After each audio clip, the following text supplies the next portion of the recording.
This question is coming from Tsaruya Magan on Facebook, who just so happens to be my She's video very editor. bright. She's very bright. So let's go on to a different question. No. She's like, she's a very bright young lady, and so let's try to pick something else. Sorry. So basically, she said her and her husband were sitting up at 2:00 this morning just discussing this whole concept, and they have a question they want to put up. So basically, why are the acts of deception so prominent in the accounts of the patriarchs, matriarchs, and their children? 12 examples given. Abraham with Sarah's identity, Isaac with Rebekah's identity. This is all in Genesis. Jacob impersonated Esau. Laban misled Jacob to wed Leah. Rachel concealed Laban's idols. Simeon and Levi slaughtered the men of Shechem. Joseph's robe was dipped in blood, deceiving Jacob. Potiphar's wife falsely accused Joseph, deceiving her husband. Joseph did not contact his father from Egypt before the famine. Joseph's Egyptian appearance masked his identity to his brothers. Joseph falsely accused Benjamin of theft, and Tamar deceiving Judah. So whatever you have to offer, this is the time. What we need to do is we need to parse those out because they don't fall into the same category. So some of this is easy, very easy to answer. Let's take Joseph. That's unique. Joseph, what most people don't think about is what was Joseph thinking all this time? So most people would be surprised to figure out what actually occurred with Joseph, because people don't ask themselves the question, when Joseph was thrown in the pit, what was going through his mind? Now, the reason this is very, very important is because there is the $64,000 question. When Joseph became viceroy of Egypt, second only to Pharaoh, okay, why didn't he send a message to his father saying, I'm alive, come here, or I'm here, something? Why didn't he send an email, send a message, okay? So that's the biggest question in the Torah, is why didn't he do it? And the reason people miss this point, so this is separate. The reason people miss this point is that they don't get what really happened. And what was Joseph thinking? Joseph's last encounter with his father was retelling over his second dream. And he was beloved by his dad. Jacob adored Joseph. He was Ben Zakunim. He was the child of his old age. He adored him. But when Joseph described a dream where the stars and the moon bowed down to him, Jacob rebuked him and said to him, you think I and your mother are going to bow down to you? That's Joseph's last experience with Jacob. And then Jacob sends Joseph to see, go check on your brothers to see how they're doing. Okay? And where does he send them? He sends them to Shechem. Now, when his brothers take him and basically throw him in a pit to kill him and then to sell him, what is Joseph thinking in that pit? And that's the question no one asks. Well, what he is thinking is, my father hates me. Essentially, remember what happened to Ishmael, Abraham's son? He was taken out of the royal family, removed. The family was slimmed down. You remember how Esau is removed from the covenant family, the royal family? Now it's me. And he sent me to Shechem. Why is this very important? Because Shechem is the place that Jacob had already screamed out, they're going to kill us here because you wiped out the whole community. Simon and Levi killed out all the men after they circumcised themselves after the rape of Dinah. So the first thing to understand is that Joseph thinks everybody everyone's against him, and there's no point in sending hi to Dad tried to have him killed. The brothers don't actually sell Joseph to to the Ishmaelites. And they don't pull him out of the pit. If you look carefully, it is the Midianites who pull Joseph out of the pit and then sell him to the Ishmaelites. And the Ishmaelites then, that means the Arabs, who are like the long-distance truckers. They bring him to Egypt, sold again, and then finally makes it into the home of Potiphar. So the key point for Joseph is he's trying to figure out, okay, my brothers tried to sell me. My brothers sold me in slavery. They're responsible for this. They threw me into the pit. My dad, there's no point in being straight with him. He wants nothing to do with me. If your father tried to have you killed or sold into slavery, you would probably feel like he wants nothing to do with you either. My brothers, they hate me. They despise me. Dad always loved my mom more than their mom. I need to know what kind of character they have. I need to know if they have changed. And that was critical with Benjamin. So the reason why there was deception with Benjamin, that's a completely unique area. With Benjamin, Judah had made a promise to his father, saying that he would bring back, he assured his dad that he'd bring Benjamin back alive to him. Jacob took his assurance seriously. There was a famine in the land, so there was an imperative. And number two is, you have to remember that Judah had already buried 2 children. Judah knows what it means to lose a child. Reuben's suggestion, of course, that my children should die, was preposterous to Jacob. But Judah was taken very seriously. So when Joseph, here's the critical point, when the brothers are standing there accused that someone stole the goblet, and a goblet used for divination, and the brothers say, please open up the sacks, thinking first of all, thinking that no way, and it turns up in Benjamin's sack, Judah could have walked away from that. Judah could have said, Dad, I didn't know the little boy was going to steal the vice president's cup, and it was an idol-worshipping cup. I'm sorry, I made that promise based on circumstances that didn't unfold. So that's why he did it that way. If you notice that Joseph sits them down, has them drink a lot. He wants to see what they're going to do. Joseph overhears their conversation. They believe that they don't recognize their brother. They believe their brother doesn't speak their native Hebrew language. Of course he does. Joseph is able to overhear it. So therefore, the deception that Joseph is engaged in is to determine whether the brothers would protect Benjamin, whether they would step in if they had changed. And if you remember the conversation the brothers have, when they're accused of these things, they're having this conversation, go, oh, this must have happened because we had blood on our hands, because they don't even know he sold. Remember, they're looking there and they see Ishmaelites traders coming by, but behind them, because they're eating in the pit, the Midianites look at the text carefully, pull them out of the pit, and sell them to Ishmaelites. They have no clue what happened. So therefore, Joseph needs to know, is this a different family than I thought they were? Okay? So that's, what Joseph did was brilliant. Yehuda and Tamar, that's also a very different event. We're going to walk, I should have done this in a different order, but walking this backward, after they discover the pit is empty, think Joseph is dead. Remember what I told you? The Midianites actually took him out of the pit and sold him to Ishmaelites. So Yehuda was the leader of the family. Reuben had demonstrated that he was not well suited for leadership. He had made a horrible mistake earlier on, immediately after the death of Rachel, with moving the beds around of Jacob. See 1 Chronicles 5. Shimon and Levi had not done well when it came to the rape of Dinah.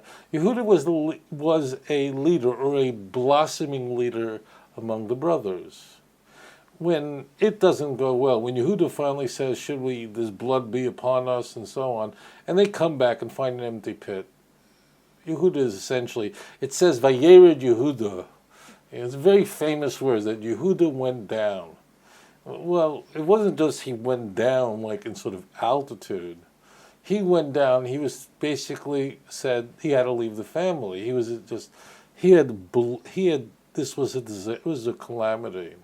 Now, what happens with Yehuda is his two sons die, his daughter-in-law poses as a prostitute. She wasn't.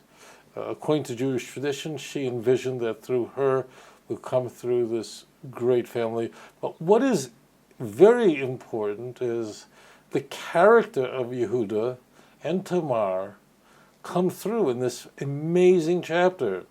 And because what Yehuda did was very unseemly, extremely embarrassing, people ask the question, well, how could Yehuda have done that? How could he have gone to a prostitute?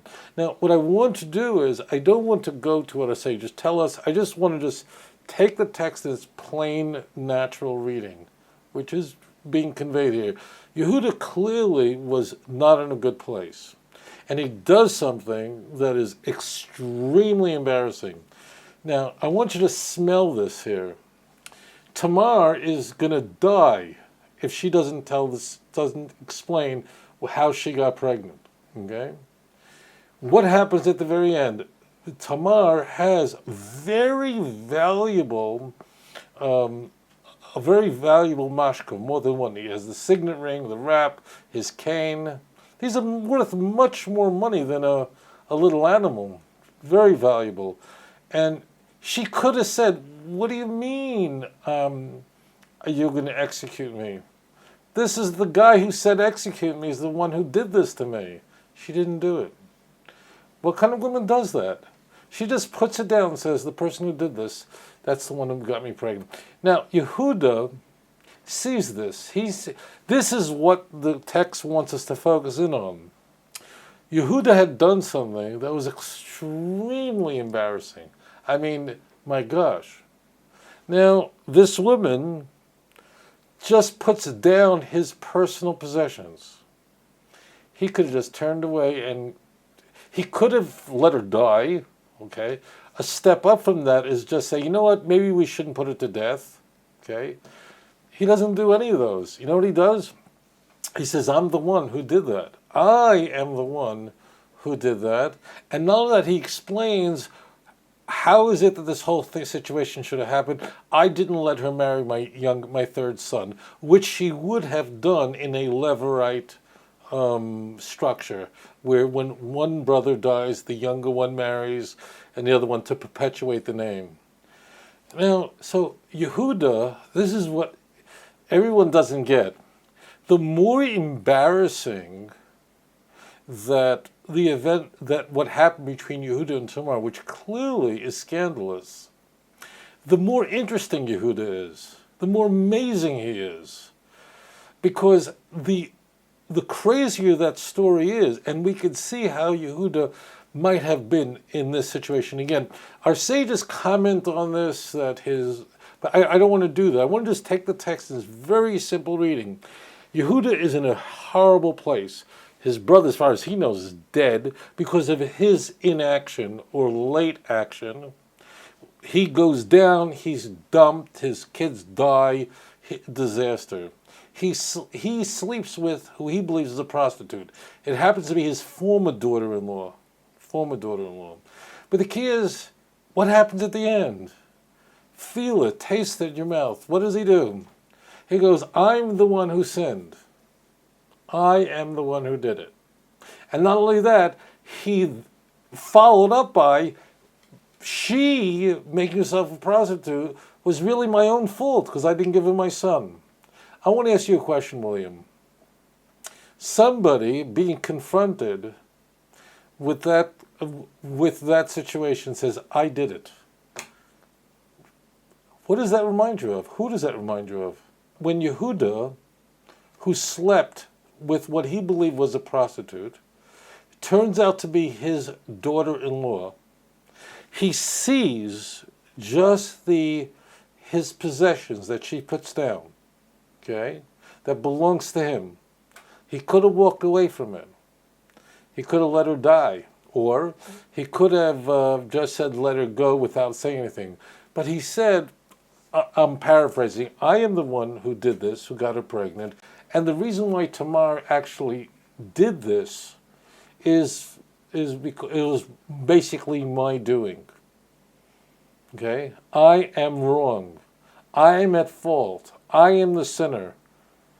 Who does that remind you of? Later on in the Bible, his great-great-grandson. This is very important. Think about it. This takes place 3,800 years ago. Let's just say 3,700 years ago.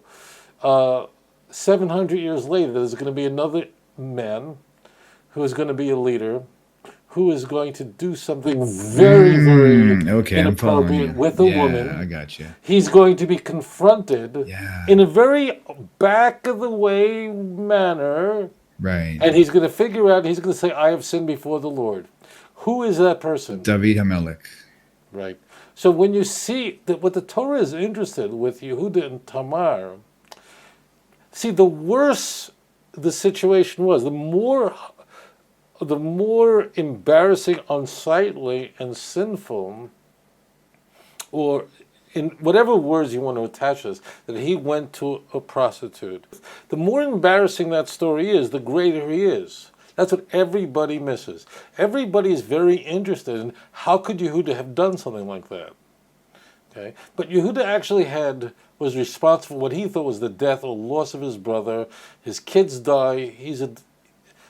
Whatever it is, he falls down. Now, the more the beginning of that text, the more embarrassing what Yehuda originally did, that first event with Tamar, the greater he is at the end of the story. Because the worse it is, the harder it is to confess at the end. And that's what makes Yehuda like, oh my gosh, I get Yehuda. That's why, we can relate to King David. We're going, King David, I can relate to you. All of the great people of the past, and that's what we find, none of them are perfect. They're all flawed in some way, making mistakes in some areas, misapprehending the correct way. But the key that we find in all these texts is that they're able to get it. The Torah wants you to know these are not God men, because a God man, a second person of a Trinity, has absolutely nothing to teach me how to live my life. There's no example of his life that can help me out. Why? Because the guy's born of a virgin. What are you talking about? He's an automatron. It's like Windows 10. What am I supposed to learn from a program? The key, what we find, the reason why the Yehuda is the kind of leaders that are emerging before our eyes, King David is the kind of person that we're to learn from, is they're actually not perfect. But at the end of it, they get it and put it together, and then resuscitate themselves and emerge fantastic, just like the Jewish nation. That's Jacob's trouble. That's why it's called Jacob's trouble. Why does it get such a name in Jeremiah 30, verse 7? You're messing up, temple destroyed, but at the end you're going to get it. And Giva Shea, you will find your salvation. So Yehuda and Tamar, either one of them, the script could have gone so differently. And for most people, they would not have handled it this way. If you were accused of something like that, and your accuser was the one responsible for it, wouldn't you scream out in court and not care about his personal dignity? Of course you would. And now we go, oh, if you have a great-grandmother like Tamar and a great-grandfather like Yehuda, oh, I get why you can produce someone like King David. You see? That's what's going on. If you can have a Jacob, if you can have these people, they're not perfect. You can't learn. It's like you can't learn from a program. You can't learn from a computer program. You specifically can look at Yehuda's position. That's what all this deception is going on. It's because they're very imperfect. Now, I want to say this. If I was going to invent a religion, I'd never come up with Judaism.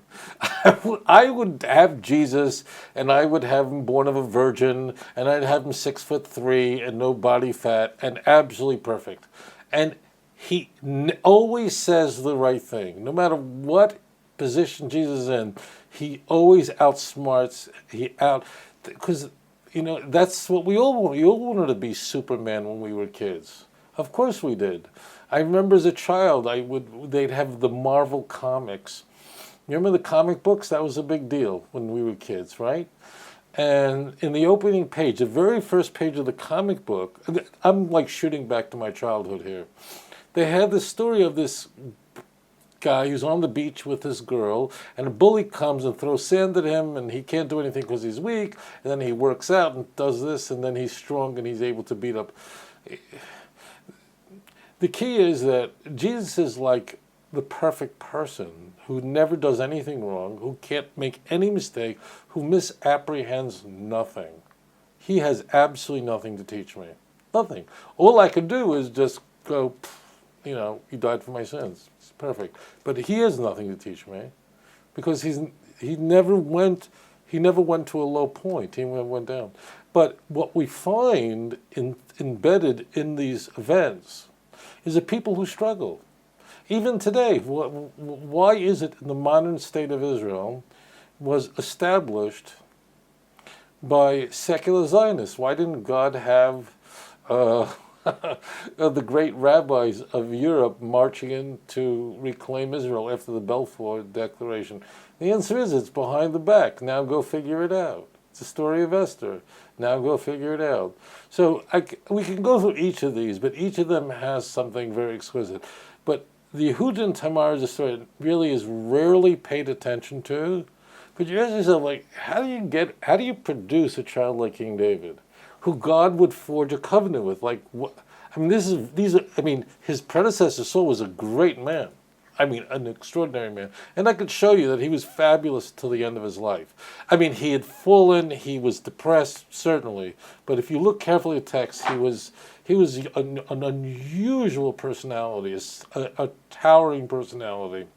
But he was overwhelmed. And became depressed. And once you become depressed, you're done.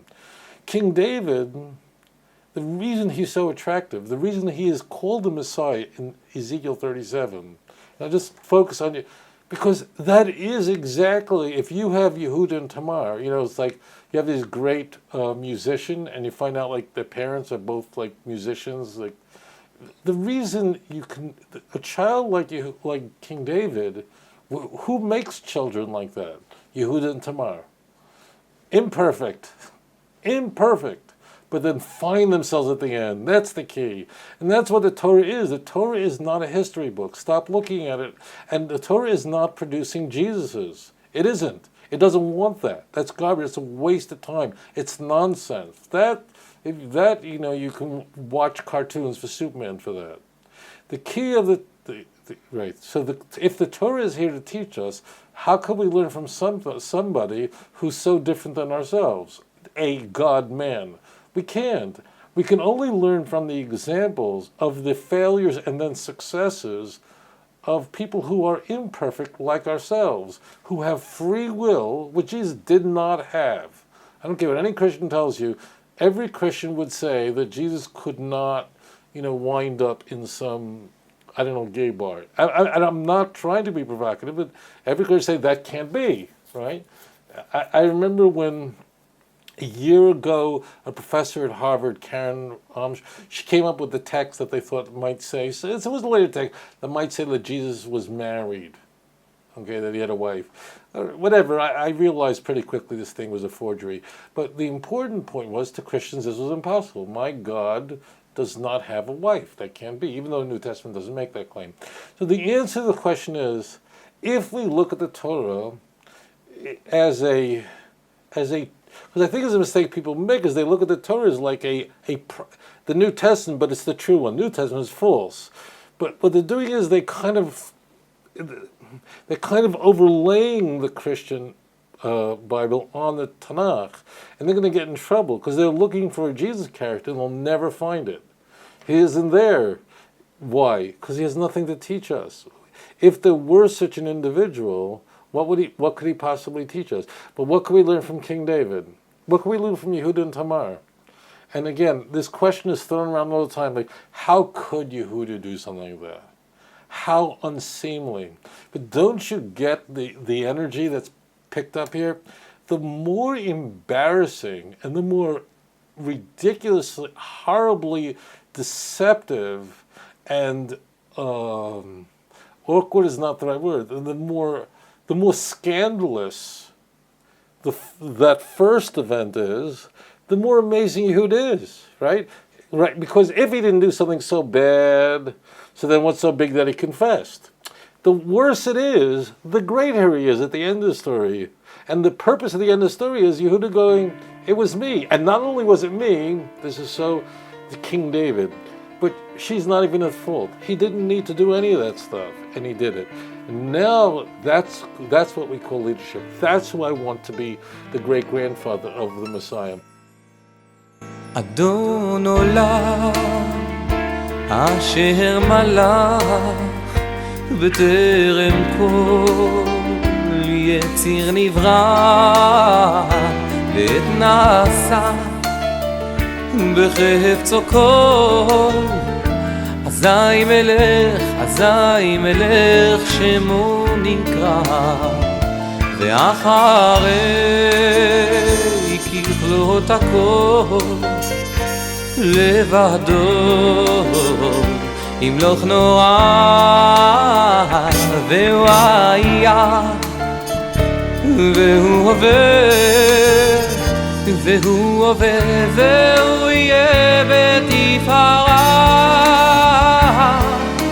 אדון עולם אשר מלך בטרם כל יציר נברא לעת נשא בחפץ הכל אזי מלך שמו נקרא ואחרי ככלות הכל לבדו ימלוך נורא והוא היה והוא הווה והוא יהיה בתפארה אדון עולם אשר מלך בטרם כל יציר נברא לעת נשא בחפץ הכל אזי מלך שמו נקרא ואחרי ככלות הכל לבדו ימלוך נורא והוא היה והוא הווה בתפארה והוא הווה והוא יהיה בתפארה אדון עולם אשר מלך בטרם כל יציר נברא לעת נשא בחפץ הכל אזי מלך שמו נקרא ואחרי ככלות הכל לבדו ימלוך נורא והוא היה והוא הווה והוא יהיה בתפארה אדון עולם אשר מלך בטרם כל יציר נברא לעת נשא בחפץ הכל אזי מלך שמו נקרא ואחרי ככלות הכל לבדו ימלוך נורא והוא היה והוא הווה והוא יהיה בתפארה אדון עולם אשר מלך בטרם כל יציר נברא לעת נשא בחפץ הכל אזי מלך שמו נקרא ואחרי ככלות הכל לבדו ימלוך נורא והוא היה והוא הווה בתפארה והוא הווה והוא יהיה בתפארה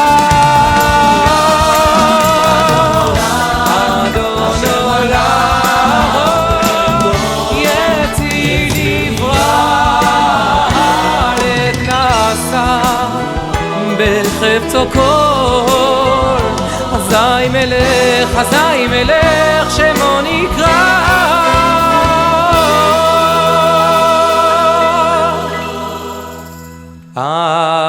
אדון עולם אשר מלך בטרם כל יציר נברא לעת נשא בחפץ הכל אזי מלך שמו נקרא ואחרי ככלות הכל לבדו ימלוך נורא והוא היה והוא הווה והוא יהיה בתפארה אדון עולם אשר מלך בטרם כל יציר נברא לעת נשא בחפץ הכל אזי מלך שמו נקרא ואחרי ככלות הכל לבדו ימלוך נורא והוא היה והוא הווה בתפארה והוא הווה והוא יהיה בתפארה והוא היה והוא הווה בתפארה והוא הווה והוא יהיה בתפארה